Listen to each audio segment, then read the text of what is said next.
గత కొంతకాలంగా ఒక వివాదంలో జానీ మాస్టర్ పేరు వినిపిస్తున్న సంగతి తెలిసిందే.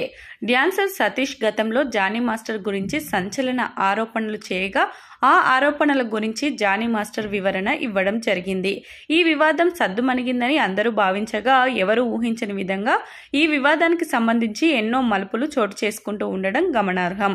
ఈ రోజు జానీ మాస్టర్ కు డబ్బు పరపతి ఉన్నాయని, అన్నం పెట్టిన వ్యక్తికే జానీ మాస్టర్ సున్నం రాశారని సతీష్ చెప్పుకొచ్చారు. జానీ మాస్టర్ నా దగ్గర ఒకప్పుడు సాయంగా డబ్బులు తీసుకున్నారని, జానీ మాస్టర్ నాన్న చనిపోతే నేను 30,000 రూపాయలు ఇచ్చి ఆదుకున్నానని సతీష్ అన్నారు. జానీ మాస్టర్ కు సహాయం చేసినా అతనికి ఆ విశ్వాసం లేదని ఆయన పేర్కొన్నారు.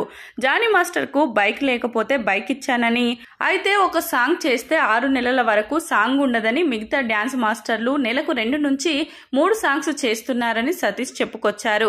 సతీష్ చేసిన కామెంట్ల గురించి జానీ మాస్టర్ ఏ విధంగా స్పందిస్తారో చూడాల్సి ఉంది. జానీ మాస్టర్ రెమ్యునరేషన్ ఒకంత భారీ స్థాయిలో ఉందనే సంగతి తెలిసిందే. జానీ మాస్టర్ కు ఇతర భాషల్లో సైతం మంచి గుర్తింపు ఉందనే సంగతి తెలిసిందే. Jani master craze, fan following, popularity అంతకంతకు పెరుగుతుంది.